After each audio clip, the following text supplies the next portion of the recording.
ನಿಖರವಾಗಿ ಹಾಗೂ ನೈಜ ಸುದ್ದಿಗಳಿಗಾಗಿ ವೀಕ್ಷಿಸಿ ಸತ್ಯ ಸುದ್ದಿ. ನಮಸ್ಕಾರ ವೀಕ್ಷಕರೇ, ಸತ್ಯ ಸುದ್ದಿಯಲ್ಲಿ ನಿಮಗೆ ಸ್ವಾಗತ. ಜುಲೈ ತಿಂಗಳಲ್ಲೇ ಮೈ ತುಂಬಿ ಹರಿಯುತ್ತಿರುವ ತುಂಗಭದ್ರಾ ನದಿ ಹರಿಹರ ಪ್ರವಾಸಿಗಾರರ ದಂಡು.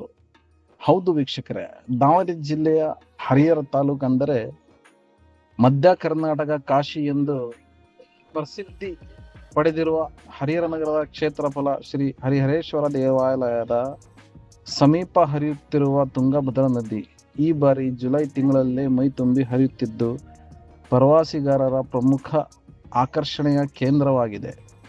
ಸಾಮಾನ್ಯವಾಗಿ ಆಗಸ್ಟ್ ಹಾಗೂ ಸೆಪ್ಟೆಂಬರ್ ತಿಂಗಳುಗಳಲ್ಲಿ ಮೈ ತುಂಬಿ ಹರಿಯುತ್ತಿರುವ ತುಂಗಭದ್ರಾ ನದಿ ಈ ವರ್ಷ ಉತ್ತಮ ಮಳೆ ಪರಿಣಾಮ ಜುಲೈ ತಿಂಗಳಲ್ಲೇ ತುಂಬಿ ಹರಿಯುತ್ತಿರುವುದು ವಿಶೇಷವಾಗಿದೆ.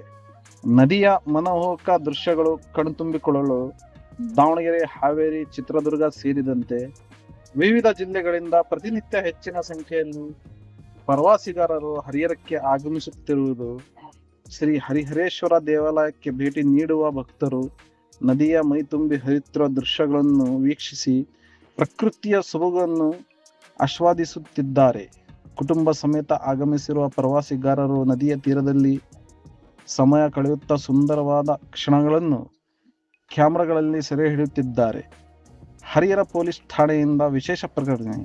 ಈ ಹಿನ್ನೆಲೆ ನದಿ ತೀರದಲ್ಲಿ ಸಾರ್ವಜನಿಕರು ಅಗತ್ಯ ಮುನ್ನೆಚ್ಚರಿಕೆ ವಹಿಸಿ ಸುರಕ್ಷಿತ ಅಂತರ ಕದ್ದೆ ಕಾಯ್ದುಕೊಳ್ಳಬೇಕು ಎಂದು ಜಿಲ್ಲಾ ಆಡಳಿತ ಮನವಿ ಮಾಡಿದೆ. ನದಿಯ ನೀರು ಹರಿವು ಹೆಚ್ಚಾಗಿರುವ ಕಾರಣ ಯಾವುದೇ ಸಾಹಸಕ್ಕೆ ಮುಂದಾಗದೆ ಮಕ್ಕಳ ಮೇಲೆ ವಿಶೇಷ ನಿಗಾ ವಹಿಸುವಂತೆ ಅಧಿಕಾರಿಗಳು ಸಾರ್ವಜನಿಕರಲ್ಲಿ ಮನವಿ ಮಾಡಿದ್ದಾರೆ. ಕ್ಯಾಮ್ರಾಮನ್ ಸೈಯದ್ ಸಾಮೀರ್ ಜೊತೆ ವರದಿ ಫಿರೋಜ್ ಇರ್ಫಾನ್ MH, ಸತ್ಯ ಸುದ್ದಿ ನ್ಯೂಸ್ ಕನ್ನಡ, ಹರಿಹರ.